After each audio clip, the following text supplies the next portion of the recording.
are I we actually in for? I actually get nervous while Preparing.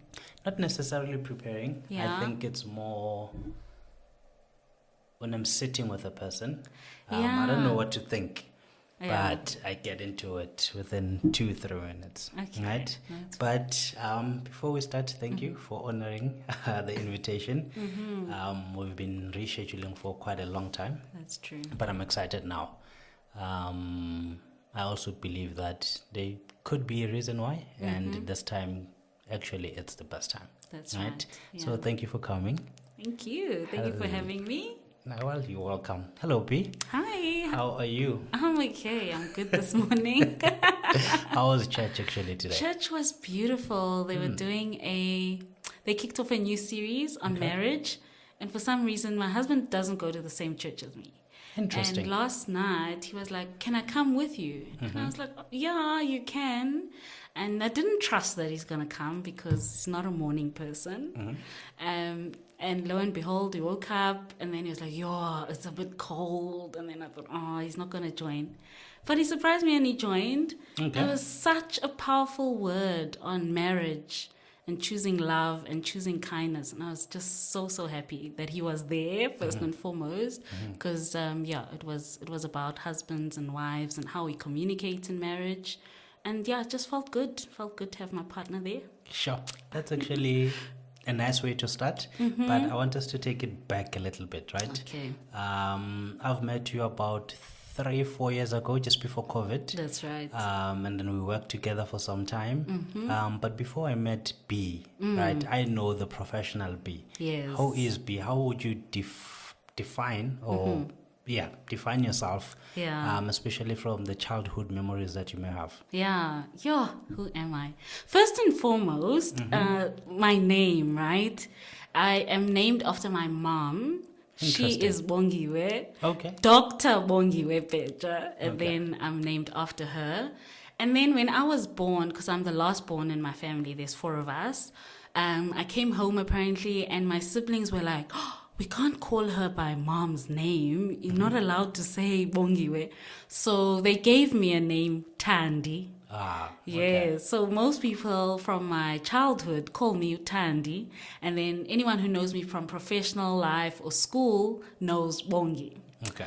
And I grew up in Mthatha in the Eastern Cape, and like I said, family of four kids. I was the last born, very spoiled, and both my parents are medical doctors, so they were very, very busy. And what that meant is that I went to boarding school quite early, grade 3 already. I was in boarding school in KZN. My mom is Zulu, hence the name Bongiwe, and then my dad Mxhosa. Okay. And so I grew up in a Christian home, very loving, very supportive. And we went to the best schools, I think, in KZN. My parents really, really emphasized education when we grew up. So I went to Pietermaritzburg, a school in Maritzburg, and then eventually to St. Mary's in Kloof in Durban. And I was away from home. I only realize it now because my parents were professionals. I mean, they were called into hospitals and things like that. And so they felt like the best thing to do is to put us in boarding school so that we're well taken care of while they do what they do best. And I enjoyed it. I really, I found myself there. Boarding school teaches you independence as well at a young age. And that's basically me. It was in between Mthatha, where I grew up, and KZN, Durban. Okay. Yeah. And then do you feel like you know your parents now that you grew up in boarding school and they were always busy? How does that actually shape you? Yeah. Now that you're a parent as well now, maybe just relate the two. Do I feel like I know my parents? Yes. My mom is my best friend. Like, even when I was in boarding school, back in my day too, we had these Telkom boxes. I don't know if you remember. The green and blue. Telkom box. We had Telkom cards where you'd put in a phone card. You'd load it. It's a phone card that's loaded with money. Let's say 100 Rand, equivalent of airtime now. Okay. You'd load it and then you dial. And so I still remember my home number off by heart, my mom's number off by, I've never forgotten. And we're one of those families, don't change numbers a lot. So my sister, my mom, my dad, I know their numbers off by heart because I used to dial their number all the time. Even at boarding school, I think my dad didn't like seeing the bill at the end of term because I was allowed to buy phone cards on account. And I bought a lot of phone cards. To call people. To call, yeah. Okay. And we've always had a special spiritual relationship with my mother in particular. So we'd have morning calls, we'd have a morning prayer, and we'd have a call in the evening after what we called prep, which is homework, right? I would phone my mom, and she told me a story that when I was born on the 10th of October. Okay. She says at 10 o'clock, but 10, I think it's just to make the 10 thing. I don't know, 10 in the morning. And when I was born, there was a nun, a sister, that helped. It was quite a difficult pregnancy. I was premature by a good 2 months, I believe. And soon after I was born, my mom tells a story about how she had a dream and she had a visitation where she saw Jesus and she spoke to God, and he affirmed the calling on her life, the anointing on her life, that she would be a minister one day. And after this difficult pregnancy, she's always said that there's something special about this child. And indeed, we've like, out of the 4 children, I think that my mom and I share this unique bond when it comes to the Bible, to God, and our belief, for some reason, since that time. And then I've been lucky enough to see my mom journey through. She was a medical doctor that at some point quit medicine and went into ministry. She went to Israel. She did a trip in Israel. And she came back and she was just on fire for Jesus. And yeah, a lot of the things that I know, I've been taught by my mom. My dad as well, I have a very special relationship with. He's got 3 daughters and 1 son. My brother's the oldest. Okay.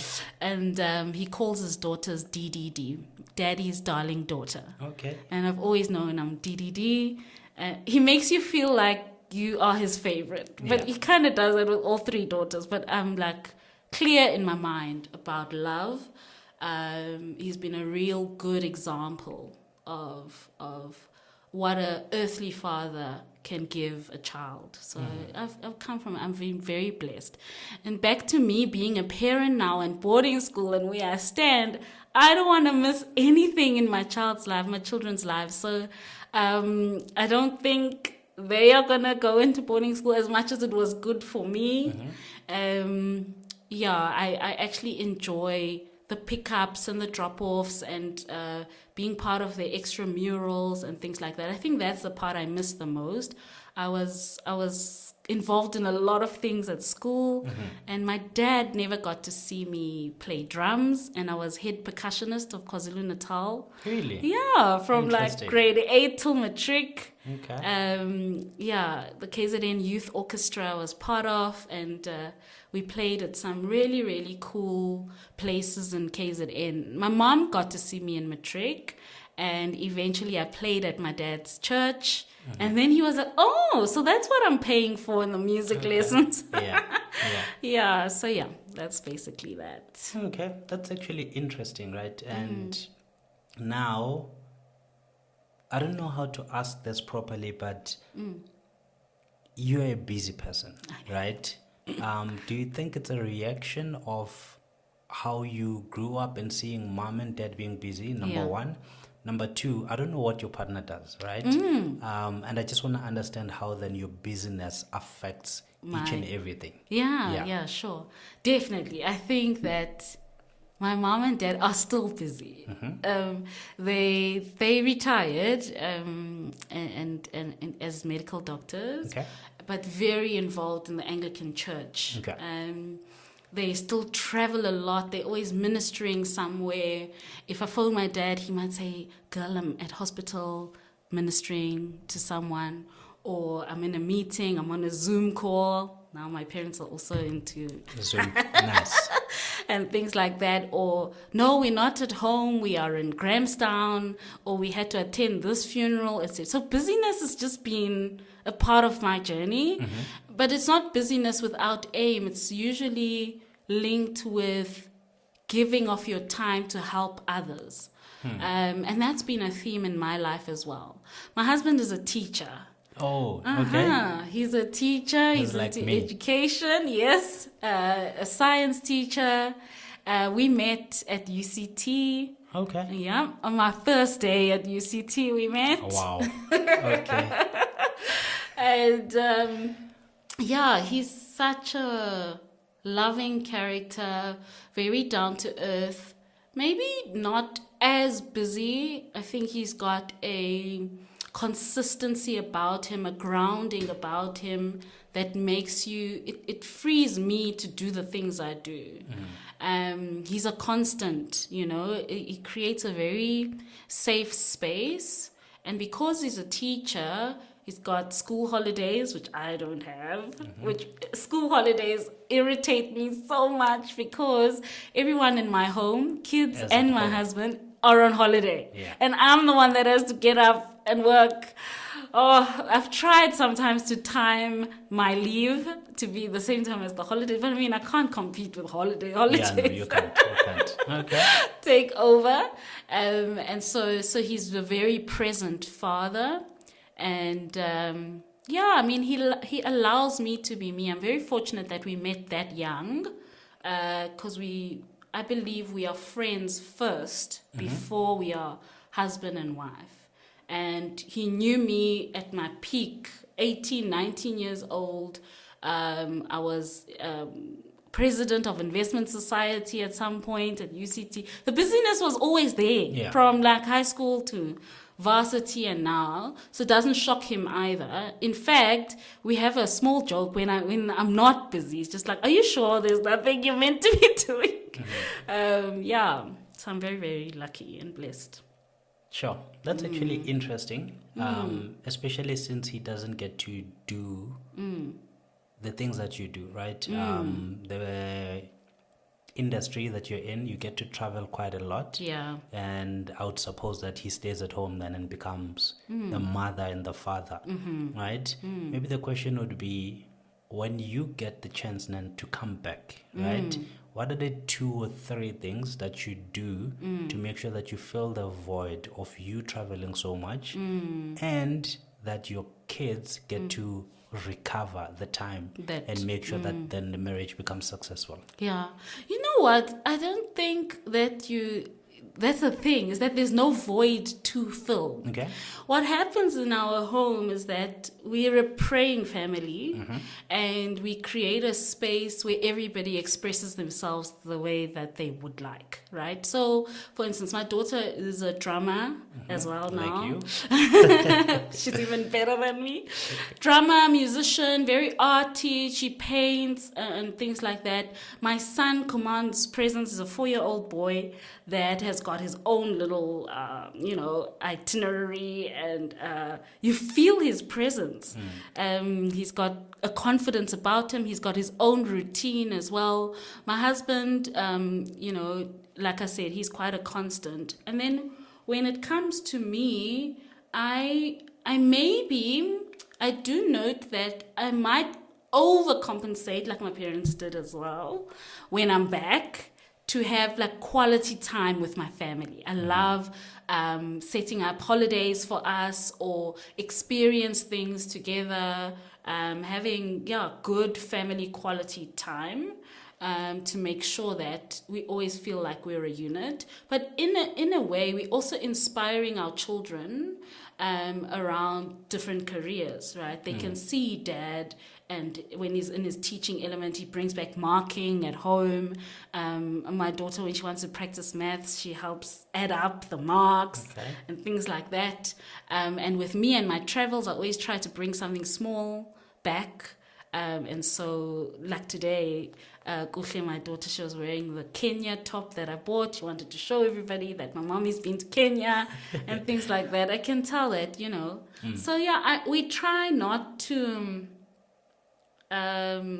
do anything out of the ordinary because now someone has traveled. We're trying to normalize that there are different careers. Some careers require that you travel, others don't, but they are part of the experience. For instance, I've got a trip coming up towards the end of the year to Germany, and my husband's coming with me. So I think we're more about creating experiences and giving children exposure, because both of us realize that we wouldn't be where we are today if our parents didn't expose us to certain experiences, particularly on my side. I mean, I remember going to New York as a 7-year-old, just before I started boarding school in KZN, that final year. I was at home. We went abroad, and I'm only appreciating that now, that, oh my goodness, my parents did the most. That's unheard of, Yeah. Sure. That's interesting. We're just 5 minutes in. And I feel led to continue on this, and more so selfishly because I went to UCT as well. I didn't meet the love of my life. I wish I did. But I think with a lot of people, right, and also I'm asking this for one of my mentees. She's 19, 20 at UCT second year, and in our last session, she was talking about how she's struggling to find, or rather to win in the relationship space. And I'm like, dude, you are young, right? You shouldn't be chasing those. Just focus. You're doing actuarial sciences, right? That's a beast on its own. But now, I also don't want to feel like I am closing that door for her because it didn't work out for me. Number one. Number two, now that you're here and I hear that you met at UCT, it creates this thing of, actually, they are good guys, right? I've been a guy my entire life. I'm still a guy. And I know sometimes my intentions weren't really the best for girls, right? Sometimes it would be selfishly to be like, you know what, I'm dating this one. She's beautiful. Or I want that. Or I want that, right? So what are the 2 or 3 things at a very young age that you saw in your husband that made you be convicted and be like, this is the one? Yeah. Oh gosh. I mean, we went through our own journey. I don't think we quite made it either. We didn't. It's not like we met at UCT. We dated a lot later and got married a lot later. But we've been friends since. Now I'm gonna give you my age. 2005. We met February 2005. You met UCT February 2005. That's my first year. Tidalati. Hi, Bongi. 2005, I started grade 1 in 2007. I wasn't. You guys, what's going on? A lot of people think that I'm like super, which I like. You're like 32. I hope, you must just keep thinking that. Okay. Interesting. I'm knocking on 40 now. Anyway, so we met Nomseki February 2005, and I think I rather actually talk about what were my principles and decisions, right? Yes. I, like I said, grew up in a Christian home. And I was very clear when I came to UCT that I've come here for education. I wasn't really focused on guys and things like that. Quite shielded maybe because I also went to an all-girls school, an all-girls Anglican school in KZN. And it was my first time in a mixed situation where there's guys and girls. I remember being nervous about sitting in a lecture hall that really there's going to be a guy next to me and he's going to see my handwriting. I was panicking about things like that because I'd never been in a class with boys, which is why now probably I put my children into co-ed school because that whole thing was Yeah, it was a bit of a thing for me. And so I had certain principles. I did not want to have sex before marriage. I did not want to date for the sake of dating. If I was dating, I was looking for a partner, a life partner. I had certain, I was quite strict about who I wanted to interact with, and who I wanted to form a relationship with. That being said, boys and that was like so new. And now I'm at UCT at Baxter Res, and we have our meals with Kopano Res. And for some reason that day, they said you can't have dinner unless you come into the dining room as partners. Yes. So now I'm panicking. Oh my gosh, is there a boy that's gonna come up to me and say hi? Then I won't have dinner. I was having a whole meltdown moment. Okay. And then on the other side, there's a guy that knows me from back home, Mtata, right? And because my parents are medical doctors in a small town, my family was quite known in the Mtata circles. And so there's a guy that's whispering in my now husband's ear that you can't get that girl. I know her. That's Dr. Beja's daughter. Da, da, da. And he's like, please, who's that? We don't even know that. I'm from Cape Town. I can so get that girl. Yeah. And so he comes up to me and says, hey, and I'm like, in my heart, I'm like, finally, thank you. Thanks, God, someone came. There's dinner tonight. There's dinner today. And then he's like, what's your name? So I said, Tandi. And he's like Tandi Samazwai. I said, yeah, something like that. And then he was like, oh, okay, can I call you Mazwai then? I said, sure, no problem. Okay. And to this day, I'm Segi's Mazwai. He calls me Mazwai. And we had dinner together. And one, I was like so happy he had the boldness to come up to me. But two, when we started talking, we clicked intellectually. And he has a similar background to me, where his parents are also quite firm believers of a slightly different religion, though. They go to a different church, Church of God and Saints of Christ. It's got like a Jewish base. But his dad was an elder in the church. He was also quite strict, very clear about what he wanted. He was here for education, very godly guy. It wasn't weird for me and Segi to be like, oh, we've got a tutorial coming up, let's pray, So I was very, very lucky that I found my friend. And from then on, for 3 years out of the 4 years we were there, every meal, Mazwai and Segi would be there.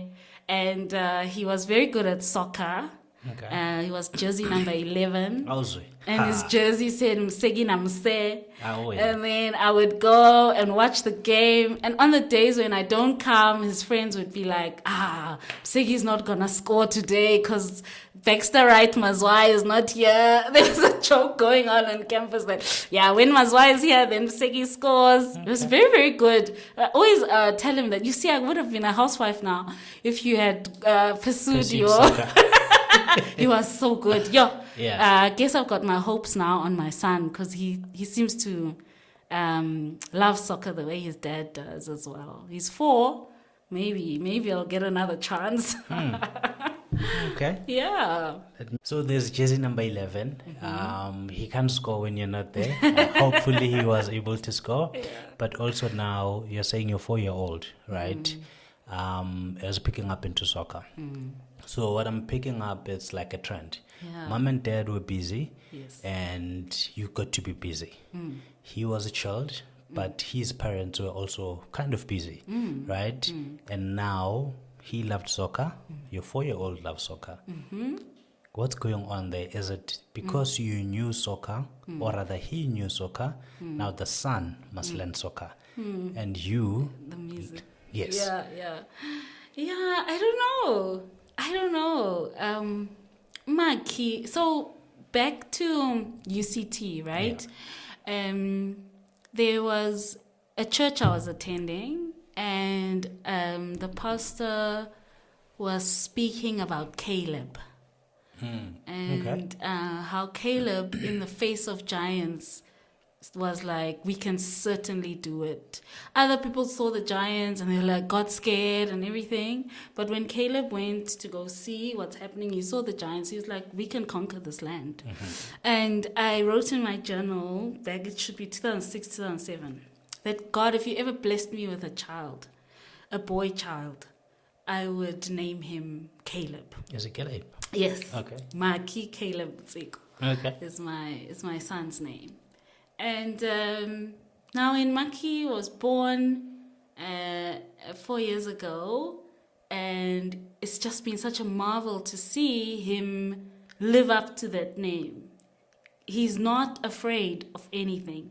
He tries everything. He's adventurous. So there's soccer, there could be rugby there. He's just an active boy. So right now, I'm not sure. Okay. Obviously, with a soccer ball, his dad knows his way around. So when they play together, it's leaning towards soccer. But he's just athletic. This boy runs. And yeah, so time will tell. When it comes to my daughter and music, now that even my son actually is quite musical as well. I come from a musical family. My mom's dad played the piano. They sang, particularly my mom's side of the family, very musical. A lot of my sisters sing. I played drums. And then when it was my daughter's turn to choose an instrument, that day we went to the music school. She was certain she's going to choose violin. Okay. And then, but she had never actually held a violin. She'd just seen it and heard it, and she was like, that's the instrument she wants to play. And she tried it, and she was like, it feels so uncomfortable. I don't think I want to play violin. And thankfully, at that music school, there was violin, piano, drums, etc. And she tried everything. And I was waiting in the car park. She came out, she said, I chose drums. And I was obviously so happy because I can teach her a thing or two. And that's how she started drumming. But now she wants to try piano. She's a very good singer as well. Yeah, we sing in the car. She harmonizes. We sing on talent there. Maki also sings. His favorite song is Firm Foundation. Okay. When we go on the school drop-off, that's me and my son's jam. And we've got the longest trip. I drop my daughter first, and then it's me and Maki to his school. So, yeah, I don't know.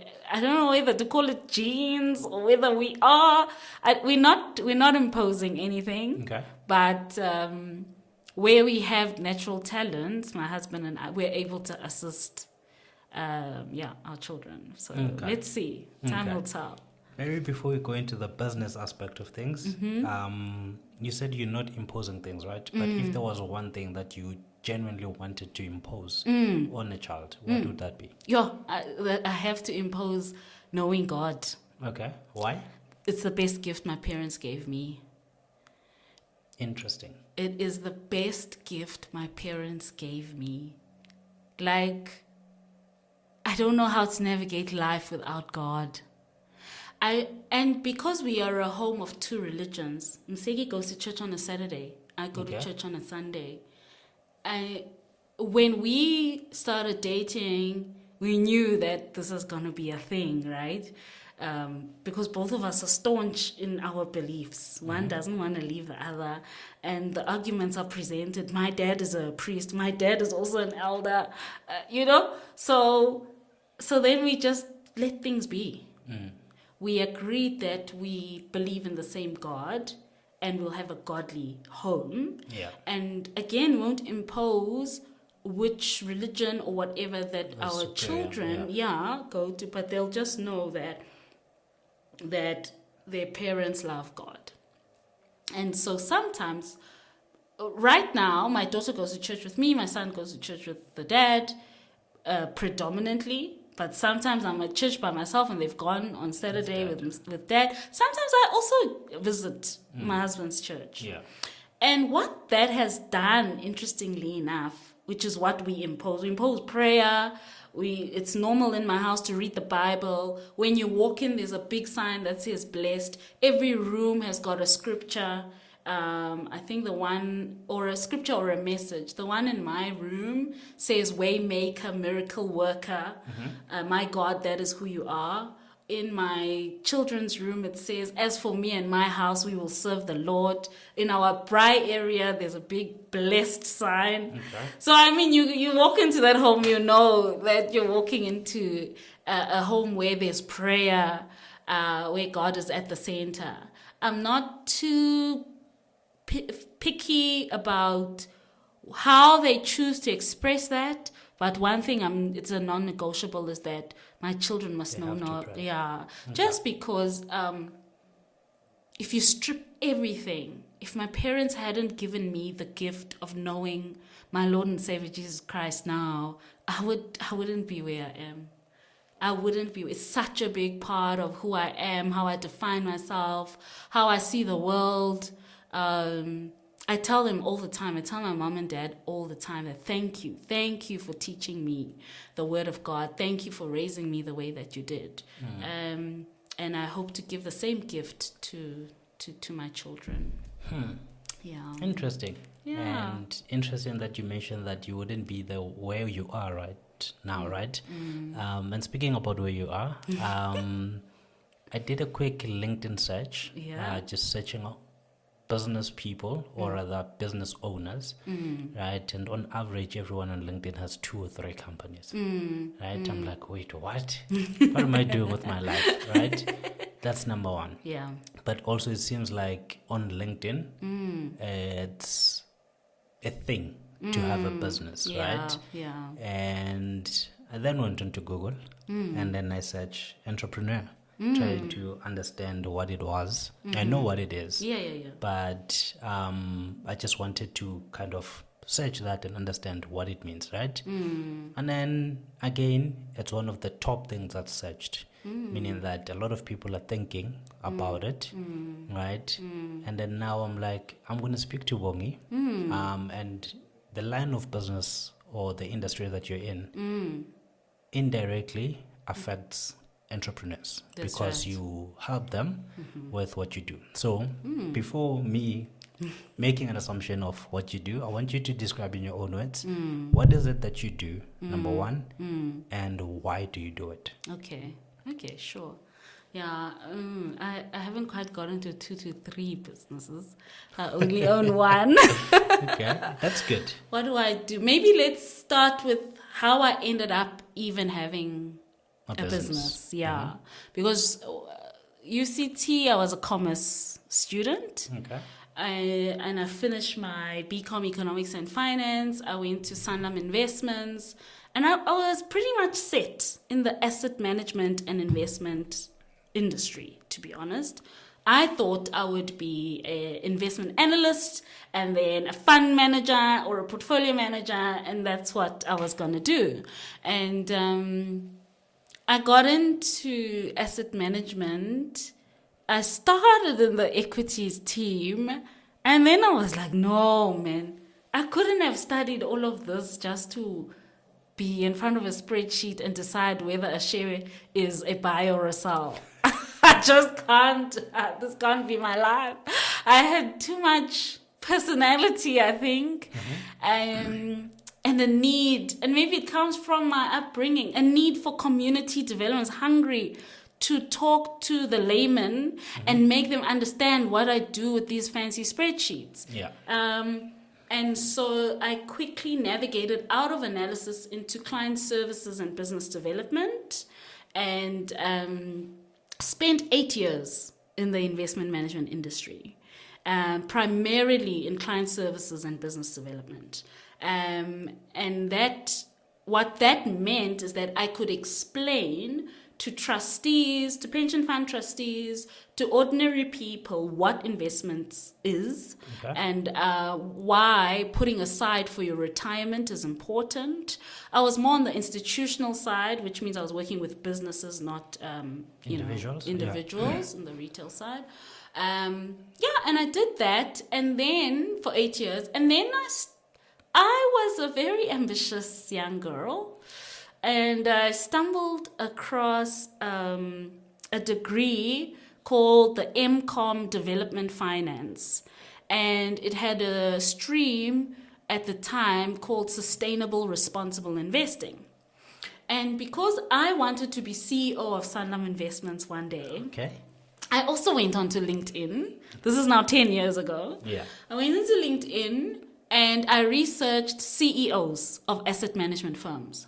I downloaded their profiles, checked them out. What kind of experience did they have? What degrees did they have? What did they do to become CEO? I'm in my second year of working, by the way, T. Okay. Fresh out of UCT, commerce student. Hey. And I'm already dreaming of being the CEO of one of the largest financial services companies in the country. And I picked up one thing. They came from two streams. They either came from investment analysis and portfolio management or from business development, Okay. from managing clients. So I thought, okay, cool. I'm on the right track. I'm in BD already, Yeah. right? Tick. 2, experience. They have like 20 years experience and I've got 2 years experience. But then I remembered my economics lecturer. We had a lecture, you might know this term, signaling. Okay. There's a term in economics called signal. You signal to the market. Yeah. And so getting qualifications that are aligned to what it is that you want to do one day is a good signal to the market, right? That you intend on occupying a certain space. And that's when I ruled out ACTSI, I ruled out CFA, I ruled out CASA. I knew that that's not, I used to write my name, Bongiwe Beja-Ntsiko, CFA. Nah. Bongiwe Beja-Ntsiko, PhD. Okay, I like the sound of that because remember my mom and dad are doctors. Dr. Beja could have another Dr. Bongiwe Beja in the family. Okay, so I kept PhD. And then accounting was not my thing, so definitely CASA was not going to be there. And then I was like, okay, we could have BCom honors, MCom, PhD. Right? I started dreaming about this before I turned 30. That's what I want to be. That's what I want my name to say. Then they'll take me seriously. Then I'll be a CEO of Sanlam Investments. And now it was around 2010, and South Africa in the investment industry back then was seen as a gateway into Africa. And secondly, this whole concept of CSI, corporate social investments, was introduced as well. And we used to call responsible investing, which you know now, SRI, social responsible investing or sustainable responsible investing. And it was a buzzword. And how do you incorporate ESG into investments, environmental, social, and governance risks, as you are investing in shares? And so I thought, if I could have a different take as a CEO, I want to be that CEO that knows how to develop Africa. And so I'm going to do a master's that helps me take my conventional finance and statistics and economics knowledge and use it in a developmental context. And lucky for me, in my client services role, I was to introduce our ESG policies at Sanlam Investments to the clients, the pension fund clients that I was servicing. And this master's degree had ESG as a stream. So I signed up for an MCom Development Finance at UCT Graduate School of Business. I walked in and I thought, I was quite confident, and then I realized, oh my goodness, there's only 2 people from asset management. Everyone else is an entrepreneur. They're in non-profit sector, in a social impact sector. They work for what they call DFIs. I heard that for the first time, development finance institutions. Yes. So your African development banks and DTI and the like. Boy, oh boy. I then sat up and listened and started my master's. I loved the content so much that at the end of my MCom, I quit investments. And in the middle of my MCom, I was in church and we were praying. But I was sitting in my chair, and while everyone is praying, I had my phone. I opened my phone And the Holy Spirit prompted me to search the word transition. Okay. This is it's now 2016 in July. And I'm doing my master's. I'm in the first year of it or something like that. I'm sitting in church. For some reason, Google the word transition. And you know how a Google search, even now, when you Google a word, it gives you a meaning. Uh-huh. So I opened I think it was Wikipedia or something, I don't know. I opened the first link and it broke down what transition means. And then there was a little image showing the derivative of the word transition, where it came from. And it comes from a Latin word called transire. Uh-huh. And me and my mom, I told you, have this special relationship. A beautiful girl in Zulu is called smatata. Okay. So me and her, we save each other as smatata on each other's phone. Yeah. So I messaged smatata and I said, I'm starting a business. Okay. It's called Transire Consulting. And the vision is to help African businesses transition into reality. And we want to be the consultant of choice in Africa to help small businesses thrive. I wrote that to the day around 10th of July, 2016. I still have that message. Sure. And the next day, at CIPC, I reserved the name, Transire Consulting. And I only registered in 2017. Mm-hmm. In 2018, I graduate with my MCOM degree, and I get to find out, because I had some financial woes in my master's journey. So there was a period where I didn't know my marks. I didn't know if I had passed or failed. And then when I did finally get sponsorship for my master's, I paid. And the first letter that came through is that my thesis was graded cum laude. Ooh. And then on the day I graduated, I got to see my name, Bongiwe Beja, cum laude, thesis cum laude degree. And my professor then confirmed that I was actually first in my class. And this is how I entered the world of development finance. So I moved out of conventional finance and investments and asset management, and I started looking for roles in development finance. And here I had this business, this Holy Spirit inspired idea at the time to transition business ideas into reality. And all I had was a name, Transire Consulting. And so I started looking for jobs in development finance. Everyone thought I'd lost my mind, because how do you leave, prestigious investment industry and say you're going to work in rural and township areas, and you're trying to develop the country and the continent? Yeah. Genuinely had people thinking, this chick the other day, she was so clear, she wanted to be CEO of Sanlam Investment. Now she wants to develop the country and the continent. Okay. I knocked on the doors of several DFIs, etc. And every time I'd interview, the question would come, why do you want to leave the investment industry? And I seemingly couldn't convince them enough that I was leaving. Someone even said, my child, do you have parents? Yes. Talk to your parents. Are you sure you... this is the route you want to go? And then it was my birthday, and a mentor. I was part of the first Ellen Gray Orbis Foundation scholars. Okay. And I was placed at a company called Silulo Uluto Technologies in Khayelitsha, in Cape Town. And it was my birthday, and Mr. Luvuyo Khani, who's the CEO of Silulo, messaged me and said, happy birthday, Bongi. I said, thanks, Putluvuyo. When am I working for you? And he said, are you sure you want to leave investments and work for me? I work in the township. I said, yes, I'm ready. And he said, okay, then let's meet. And we met, we had coffee, and I was telling him about my master's and business incubation in the townships.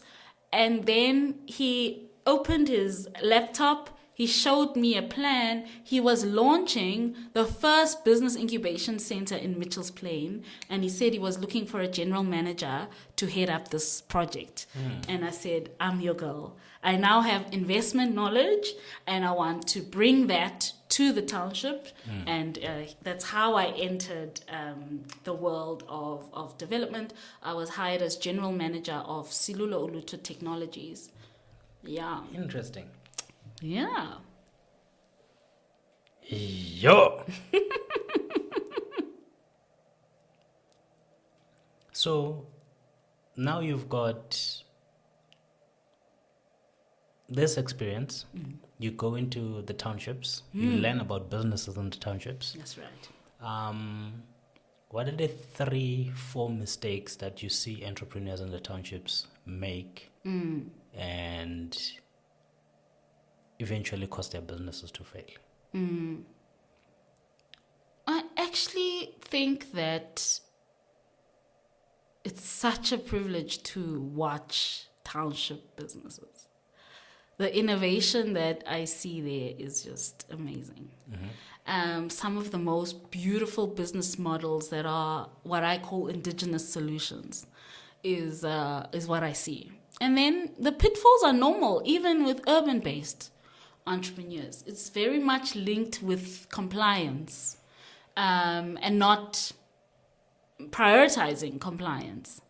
It's the thing of running my business with my personal account, or sometimes not even having a personal account, using cash, and sending money. I'm trying to avoid saying brand names, but you know how you send money, you get a PIN, those things, and not formalizing your business finance history and separating that from your personal finances.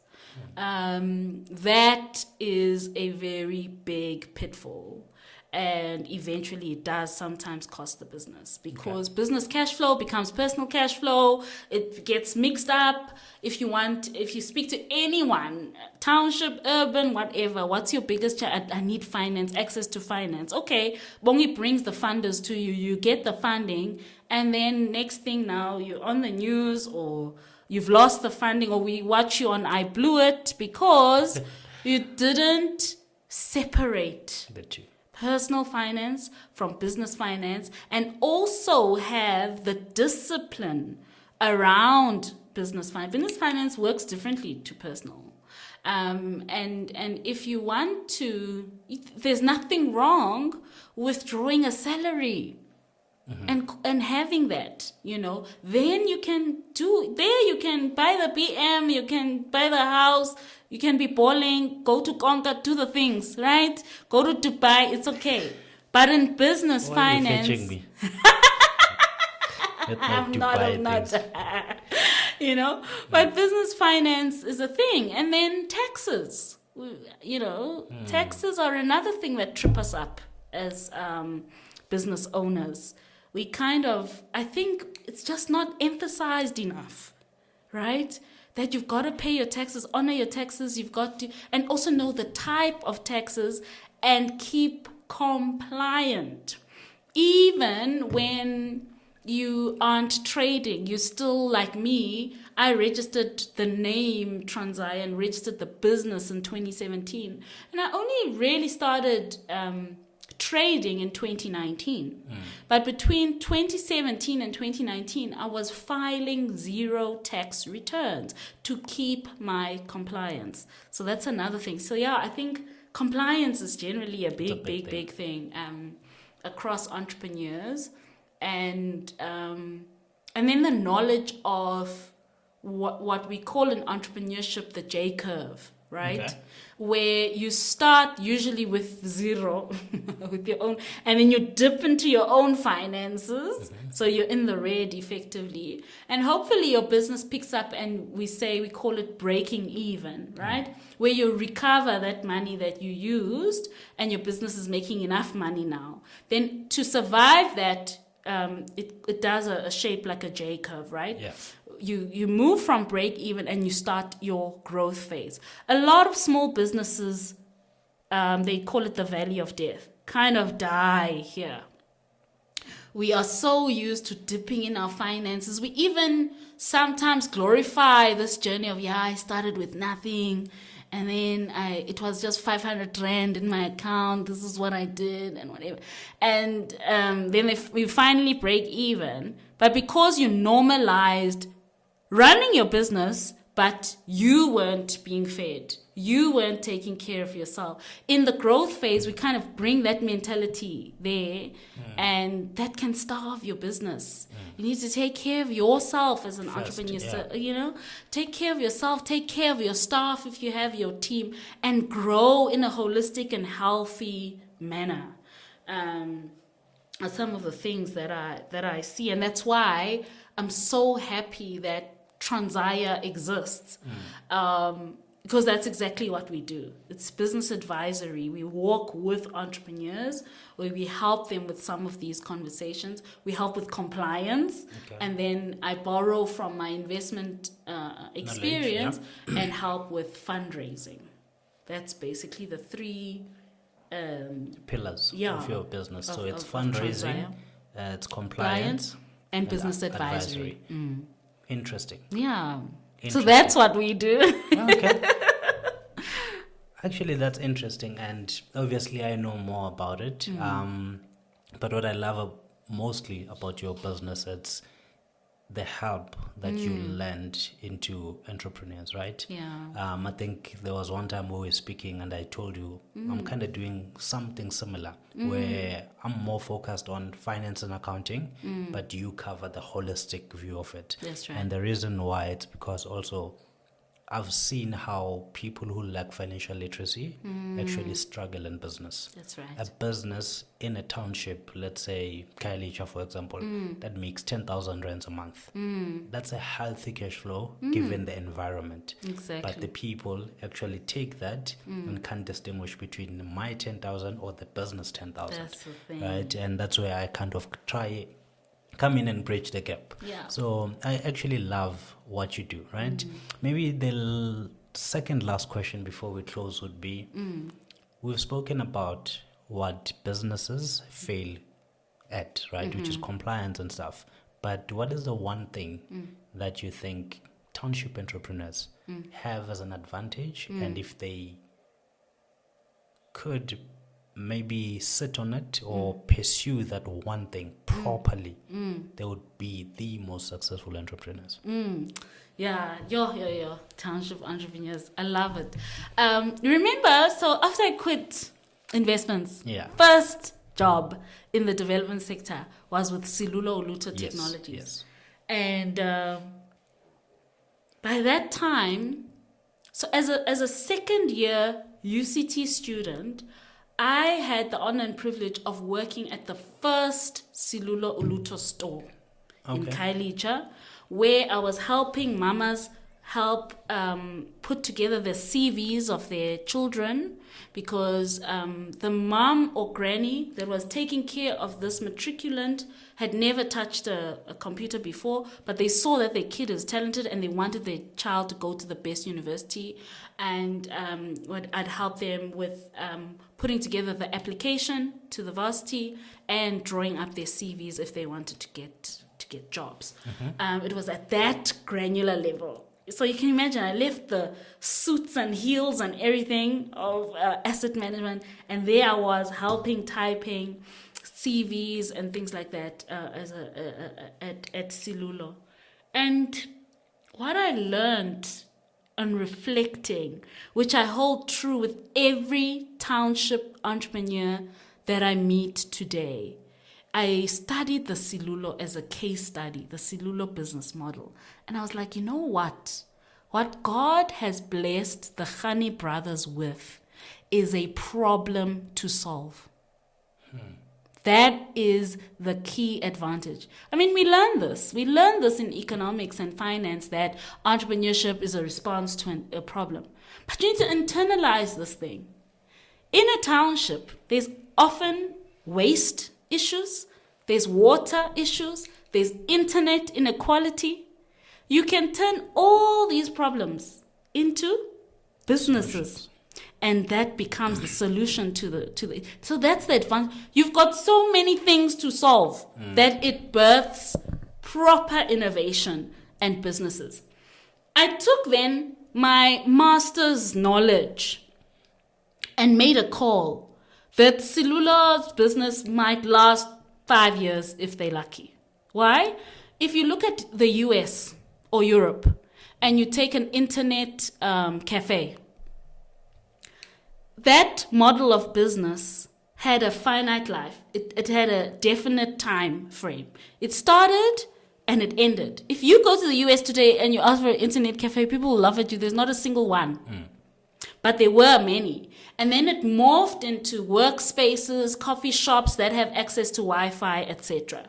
And so I, in my heart, when I was working at Silulo now, with my MCOM, development finance, cum laude, and my investment industry, I'm thinking, how do I tell them, how do I break the news that this business model ain't gonna last? Silulo celebrated 20 years the other day. Okay. They are still in existence. Internet inequality in our country is so bad that you still need internet cafes in this country today in the rural and township areas, because in 2025, you still get a young child that has never seen a computer before in the digital world that we live in. Sure. Okay. So what an advantage. Imagine, in a first world country, that business model would die. You wouldn't be able to run that business actually as an internet cafe and introducing. We still do end user computer training, Microsoft Word, understanding what www means. That business model is still thriving today. Yes, Silulo has done the work and have launched now Silulo Foundation, where they are incubating entrepreneurs. They've launched Silulo College, which is a training school for 4IR technologies. They teach AI, coding, cloud computing, and the like, software development. But the original Silulo Uluta technologies still exist. And whilst they are introducing new worm models so that when that does cave in, because remember, research also tells us we're consuming internet differently. We use our smartphones now. We don't literally go to an internet cafe. But that is if I were to zone in, just using Silulo as an example, if you ask me what is the advantage that township entrepreneurs have, it's the problems that we must solve for our country, for our communities, and I'd argue for our continent. Green economy now is a buzzword. That's music to my ears. Sure. If you go to any township, just think of the waste.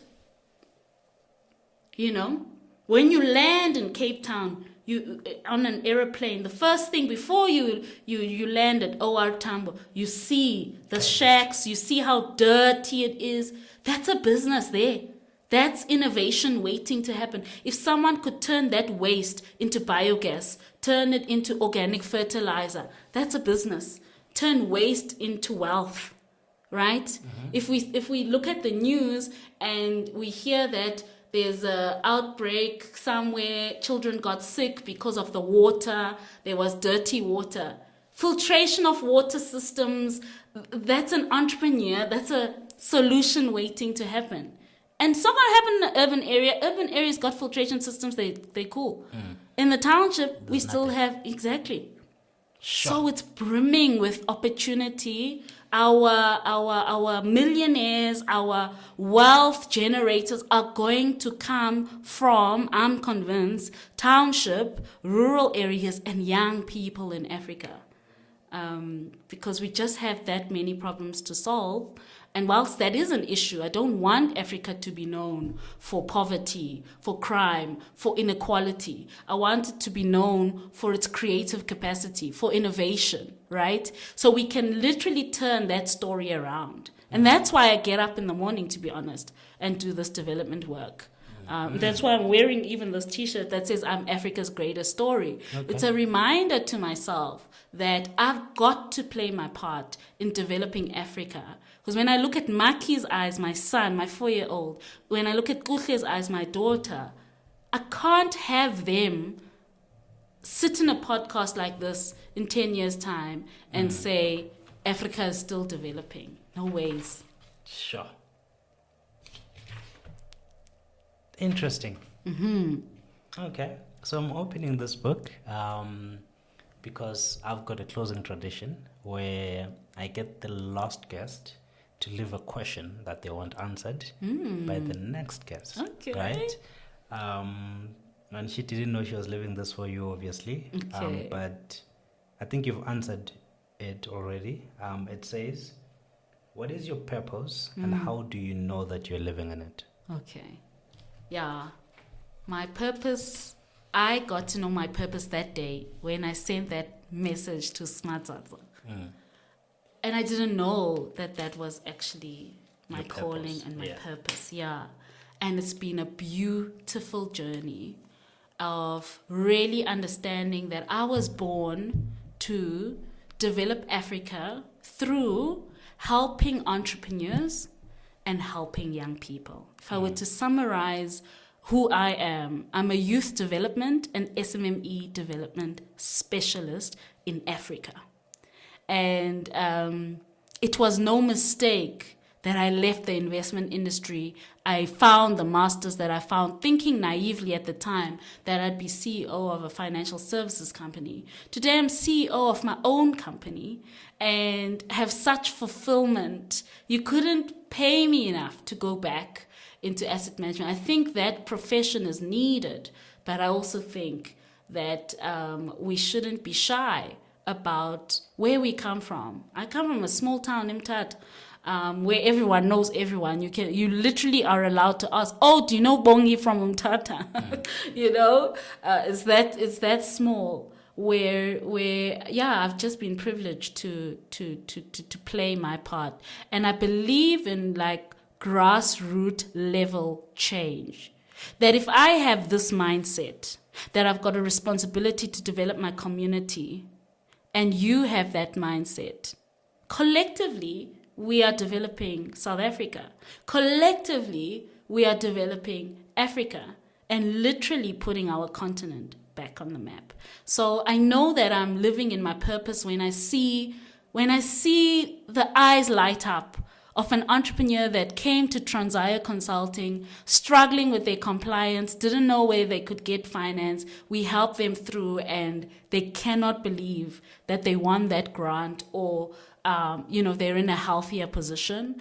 I know that I'm living my purpose when I see young people thrive and they realize that they're not the leaders of tomorrow, but they're the leaders of today, and how important they play a role in Africa's development and in the world for that matter. And yeah, I think it excites me. I think it was Raymond Ackman wrote a book called The Four Legs of a Table or something. I might be wrong, but yeah, the title The Pick and Pay guy, right? Yes. Yeah. And somewhere in that book, he wrote that if you find your passion, you'll never work a day in your life. And I believe that. I'm so passionate about my continent. I'm so passionate about young people, about small businesses.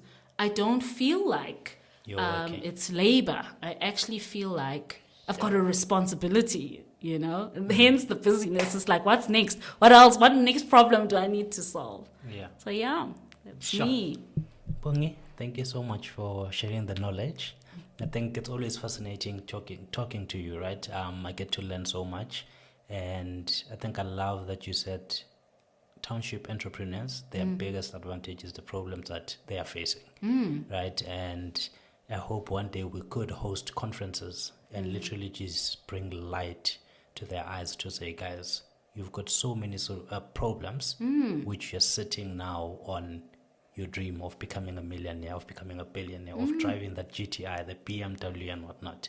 So thank you so much for sharing the knowledge.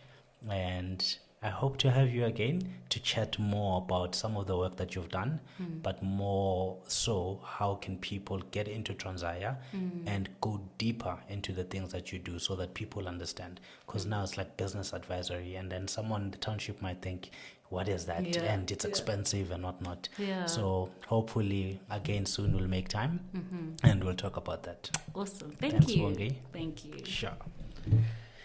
Alrighty. All right. Thank you This is so us. much. This was exciting. Yeah, it was quite nice.